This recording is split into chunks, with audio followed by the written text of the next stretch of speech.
Namaskar everyone. Today we will discuss uh, a topic that is exercise 3.4 of class 6. हुआ यूं कि भाई अपन 3.5 तो पढ़ लिए, 3.4 को नहीं पढ़े थे। देखो जो 3.5 था उसका जो एलसीएम और एचसीएफ था उसका हम लोग क्या पढ़े थे, एक तरह से समरी पढ़े थे। तो अब क्या करेंगे हम लोग कि एलसीएम का एचसीएफ का मेथड हम लोग पढ़ने वाले हैं। एक और क्या करेंगे कि जैसे ही हम लोग ये टॉपिक को कवर करेंगे तो हमारा 3.5 जो आप लोगों का पढ़ा हुआ है वो और भी आपका इजी हो जाएगा। So let's discuss prime factorisation as I have told you on the exercise 3.5। Let's repeat something from that.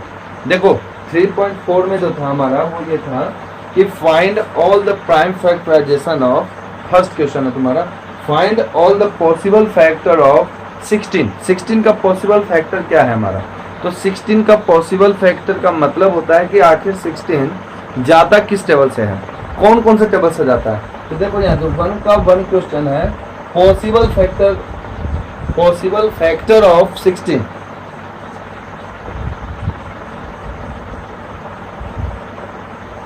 Possible factor of 16 is equal to क्या क्या हो सकता है। एक तो 2 के टेबल से जाएगा, 4 के टेबल से जाएगा, 8 के टेबल से जाएगा, फिर उसके बाद में 16 के टेबल से जाएगा।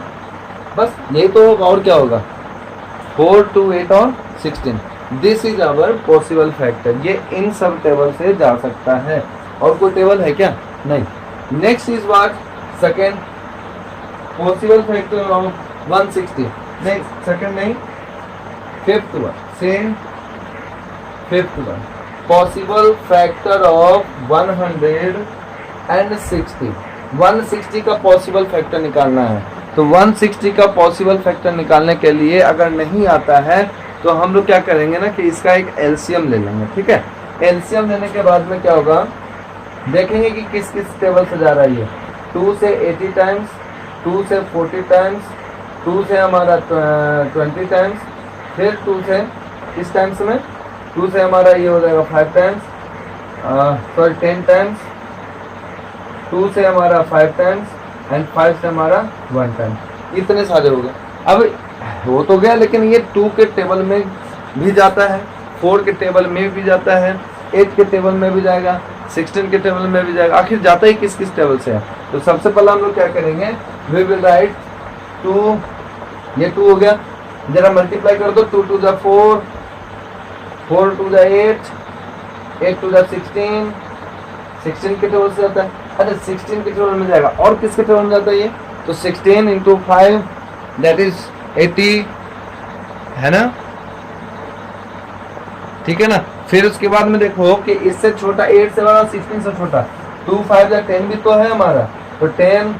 फिर उसके बाद में किससे जाएगा, जरा गौर से देखो, 2 4 8 10 16, फिर उसके बाद में 32, फिर उसके बाद में 40, फिर उसके बाद में 80, फिर उसके बाद में 160। देखो कुल मिलाकर के पॉसिबल फैक्टर्स वैसे फैक्टर्स को बोलते हैं कि जिस टेबल से वो रिक्वायर्ड नंबर हमारा कटने वाला है।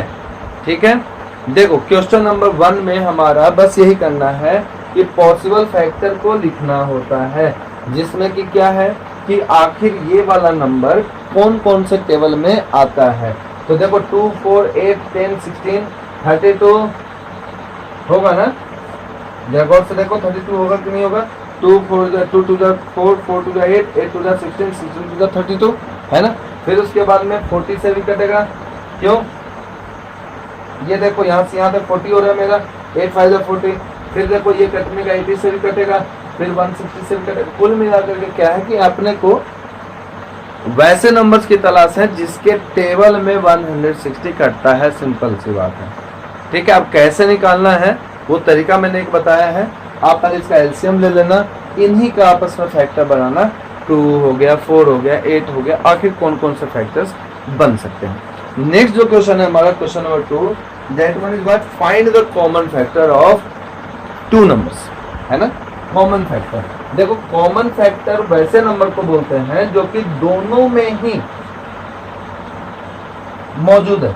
जैसे अगर हम बात करें 16 और 20 का, एक एग्जांपल लेते हैं 2 का, वो है हमारा क्वेश्चन नंबर 1, 12 एंड 16।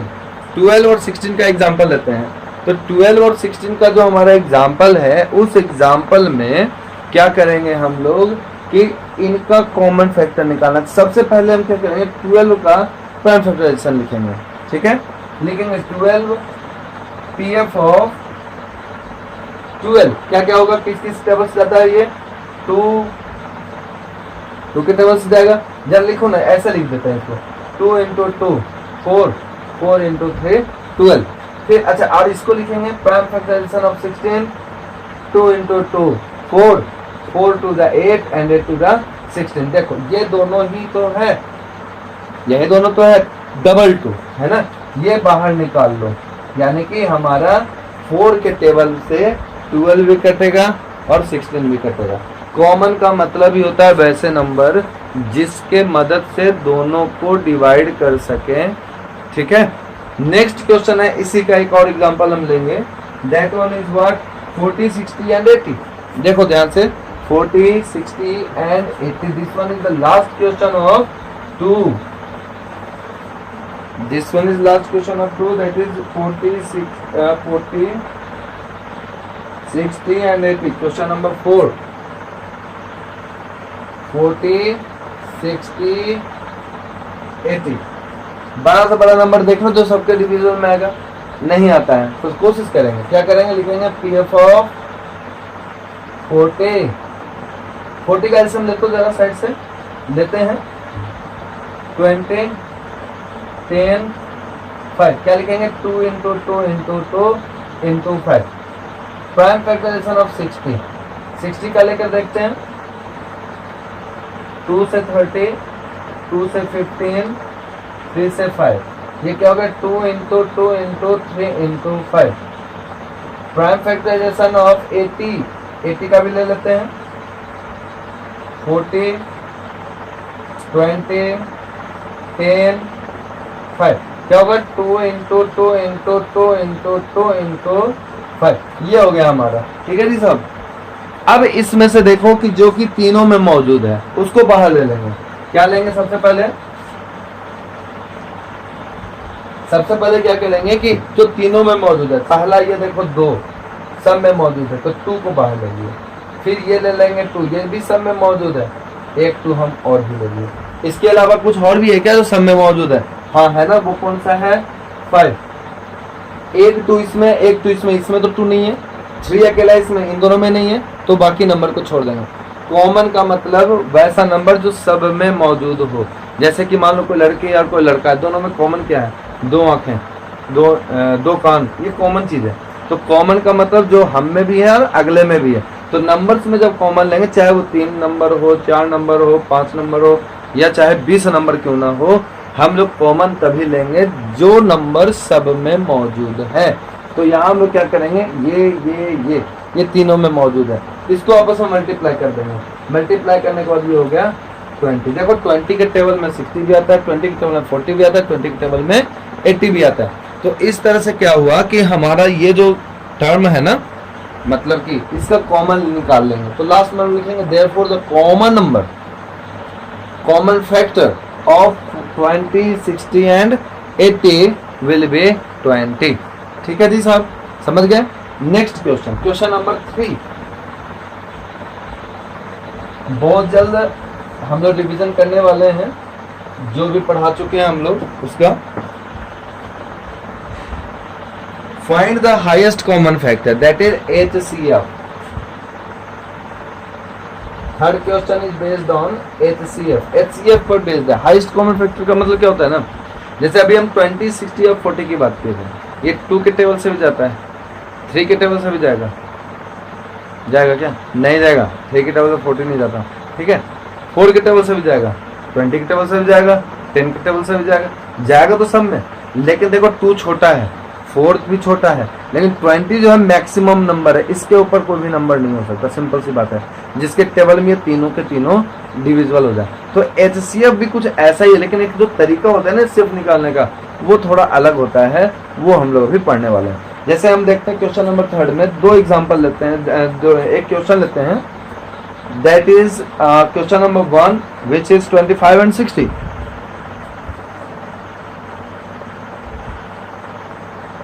एंड 60 ये एक नंबर ले लिया। अब इसका क्या करना है, एचसीएफ निकालना है। तो एचसीएफ निकालने के लिए इसको इससे डिवाइड करेंगे। कैसे, तरीका सीखते हैं। सबसे पहले क्या करेंगे कि 60 को इधर लिखेंगे, 25 को इधर लिखेंगे। 25 2 द 15, 10 आ गए। अब क्या करते थे, डिवीजन में यहाँ पे पॉइंट लगाते थे, लेकिन ये हमारा एचसीएफ है, तो जो नीचे बच जाए अब वो हमारा डिवीजन हो जाएगा, और जो यहाँ पर है वो हमारा डिविडेंड हो जाएगा, कुछ ऐसा। और ये हम लगाएंगे 10 टू द 20, 5 आ गया। अब ये इधर आ गया, तब तक करना है जब तक कि लास्ट में 0 ना आ जाए, रिमाइंडर हमारा 0 ना आ जाए। तो हमारा कब 0 आया, जब यहाँ पर ये 5 हुआ। तो जो लास्ट का यही वाला जो नंबर है वो हमारा क्या कहलाएगा, एचसीएफ कहलाएगा। तो लास्ट में हम लिख लेंगे therefore HCF of 25 and 60 is equal to 5। ठीक है जी साहब। नेक्स्ट क्वेश्चन देखो, क्वेश्चन नंबर 3 का ही एक और देख लेते हैं, एग्जांपल लेते हैं 3 का ही। क्वेश्चन नंबर लास्ट देखो, हम पहले ही बोल चुके हैं फर्स्ट और लास्ट हम करेंगे, बाकी आपको करना है। Next last question is what, find the HCF of 20, 48, 108। अच्छा थर्ड वाला सॉल्व कर रहे हैं क्या, चलो 42, 70 एंड 147। 42, 70। देखो जब भी ऐसा हो, 3 लोगों के साथ मैच होता है, 3 टीम के साथ अगर मैच हो तो मैच खेला कैसे जाता है, पहले 2 लोग खेलते हैं, जो जीत जाता है वो तीसरे के साथ खेलता है, ऐसा ही होता है ना। तो सबसे पहले कोई भी 2 नंबर ले लो, उसका एचसीएफ निकालेंगे, फिर उसका जो रिजल्ट आएगा फिर लास्ट वाले का निकालेंगे। ठीक है, तो सबसे पहले काम क्या करेंगे, इन दोनों का एचसीएफ निकालेंगे। लिखेंगे इधर 42, इधर लिखेंगे 70, 41 42, रिमेनिंग 8, 28। आगे 28 इधर, 42 इधर, 1, 28, 4 and 1, 14। Again 14 is here, 28 is here, 2 times क्या मिला, लड्डू। तो यानी कि कह सकते हैं HCF of 42 एंड क्या 70 is 14। Therefore HCF of 42 and 70 is 14। Now 14 is here and 147 is here। अब इसका वापस HCF निकालेंगे, लिखेंगे 14 1 14, ये 1 टाइम्स कटेगा 7। लेकिन क्या है ना कि ये एक बार में ऐसे नहीं लगाएंगे। 14 का टेबल पढ़ो, 14 मतलब 14, 14 2 28, 14 प्यार 14 56, 14 70, 14 से 14 से टोटल से 14 26 से 14 में देखो 8 टाइम्स 14 8 जा 8 4 जा 32 3। ये देखो कितना है, सही है क्या। देखो कुल मिलाकर के बात यह है कि आपको टेबल याद करना होगा। तो कुल मिलाकर क्या है कि अगर हम 8 टाइम्स दें 9 टाइम्स दें, लेकिन 10 टाइम्स अगर दें तो 14 10 जा 140 होता है ना। टेबल का 14 का टेबल ही हमारा क्या हो गया, व्यर्थ हो गया नहीं। तो हम ऐसे कंडीशन में क्या करते हैं कि भाई हम यहाँ पे 10 का अगर टेबल दें 140 होगा कि नहीं होगा, जरा बताना हमको। 7 ही तो बचेगा, जैसा देना है दे दो, कोई दिक्कत नहीं। ये जो 7 बचेगा, अब इसको डिवाइड कर सकते हैं कि नहीं कर सकते हैं, बताओ कितनी बार में कटा, 7 टाइम्स में। तो ये तीनों का जो HCF होगा वो हमारा 7 होगा। ठीक है, जो आंसर होगा ना मेरा वो क्या होगा, 7 होगा। तो लास्ट में लिख लेंगे देयरफॉर HCF ऑफ क्या, HCF ऑफ 42 70 एंड 147 इज 7। ठीक है, ये क्वेश्चन नंबर 3 हो गया मेरा। लास्ट क्वेश्चन देखो आज, नहीं लास्ट क्या बोले, क्वेश्चन नंबर 4 देखते हैं, फिर उसके बाद 5th जो है वो मेरा लास्ट होगा। एक दिन में 5 क्वेश्चन से ज्यादा नहीं। क्वेश्चन नंबर 4 क्या है, फाइंड द HCF ऑफ, फिर से आ गया ना 2 3 नंबर का, इस बार क्या है ना 4 नंबर का है, तो 4 नंबर वाला ही करेंगे, लेकिन उसके पहले कोई भी एक आसान सा क्वेश्चन ले लेते हैं। क्वेश्चन नंबर 5th क्वेश्चन ले रहे हैं हम, that is 106, 159 and 265। Question number 4 का 5th ले रहे हैं। क्या ले रहे हैं? 106, फिर क्या है 159 एंड 265, 159 265, यही क्वेश्चन है हमारा। अब जब यही क्वेश्चन है तो हम लोगों को सॉल्व भी करना है इसी को, तो पहले इन दोनों का करेंगे। 106 159 1 टाइम्स 53, यहाँ पर आएगा 106, 2 टाइम्स कट गया, कितना मिला 53। अब इस 53 को क्या करेंगे कि डिवाइड करेंगे 265 से, ठीक है, 4 टाइम्स। अगर 5 टाइम्स भी करते तो कितना होता है वो देख लेते हैं। अगर 5 टाइम्स करते तो यहाँ पर क्या होता है बताना, 53 इंटू 5 करके देखते हैं।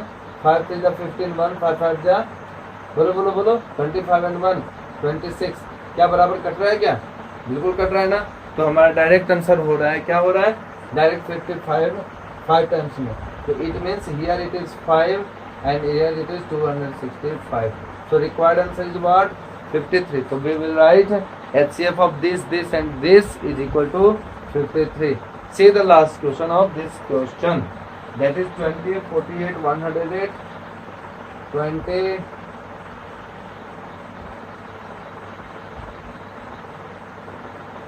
48, 108 and 210। ये 4 क्वेश्चन है, कुछ भी नहीं करना है, सबको 2-2 करके कर दो।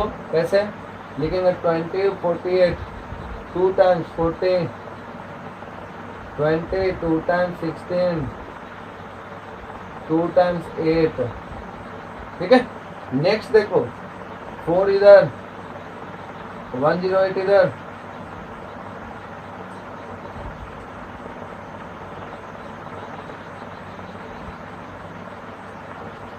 ठीक है, कितना है?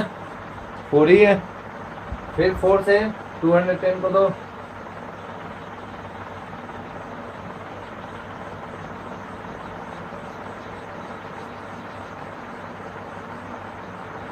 जो रिमाइंडर बचा उससे उधर को डिवाइड करना है।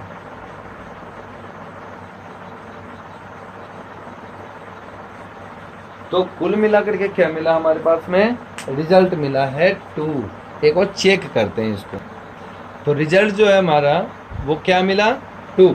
तो इस तरह से हम लोग लिख सकते हैं therefore HCF of this and this is equal to जो भी है 2, ठीक है। तो देखो इस तरह से क्या है कि HCF हम लोग सीख गए। HCF में कुछ भी नहीं करना, जो भी 2 नंबर रहे उसको आपस में डिवाइड देना है, और डिवाइड देने के बाद में जो रिजल्ट आएगा, जो रिमाइंडर आएगा, उसको डिविजन बना लेना है, और जो इधर रिमाइंडर, जो इधर डिविजन का काम करता है, उसको डिविडेंड बना देना है। जितना भी स्टेप जाएगा जाने तो कोई इशू नहीं है। सी क्वेश्चन नंबर 5। क्वेश्चन नंबर 5 क्या कहता है? Let me rub it. Question number 5 says what is the HCF of 2 coprimes? What is the HCF of 2 coprime? 2 coprime अगर हो तो उनका HCF क्या होगा? तो HCF की बात की गई है ना, तो 2 कोप्राइम का HCF। तो पहले कोप्राइम क्या होता है? वैसे नंबर्स, वैसे प्राइम्स नंबर्स जो कि साथ साथ चलते हों, वैसे नंबर को बोलते हैं कोप्राइम नंबर, जो कि साथ साथ चलने वाले हैं। प्राइम नंबर्स भी हों लेकिन साथ साथ चलने। तो देखो कोप्राइम नंबर्स का मतलब जैसे हम 3 लिए और दूसरा 5 लिए, क्या क्या ये 3 लिए और 5 लिए, अगला क्या होगा 5 और 7, ये कोप्राइम्स हैं, साथ साथ में चलने वाले हैं। तो जब भी कोप्राइम्स नंबर्स की बात की जाए HCF का, तो उसका आंसर हमेशा क्या होगा? 1 होगा। चलो चेक करते हैं, लेते हैं बड़ा नंबर ले लेते हैं, है ना। जैसे मान लो कि हम लिए 11 और 13, ठीक है, एग्जाम्पल के तौर पे हम ले रहे हैं 11 एंड 13 ले रहे हैं। 11 इधर लिखे, 13 इधर लिखे, 11 बन जाए 11, 2 5 जा 10, क्या मिला, 1 मिला। तो देखो हमेशा याद रखना कि जब भी कोप्राइम्स नंबर्स का HCF पूछा जाए तो हमेशा उसका वैल्यू क्या होगा, 1 होगा। स्टूडेंट्स ये वीडियो हमारा घर से बन रहा है, अब घर में क्या है कि मतलब ये भी कह सकते हैं कि ज़्यादा फैसिलिटी नहीं होता लॉकडाउन में, तो जो भी है जैसा भी है क्लियरिटी शायद मेरे ख्याल से सही आ रही होगी, नहीं आ रही तो 480 पिक्सल पर देखिए। आवाज़ जो मैं बोल रहा हूँ वही मैं लिख भी रहा हूँ, तो थोड़ा कोऑपरेट करेंगे तो आपको ये वीडियो समझ में आ जाएगा। ठीक है, उम्मीद करते हैं क्वेश्चन नंबर 5 तक आपको समझ में आ गया होगा and you will solve this questions in your copies also, in your register also. ठीक है, थैंक यू क्लास।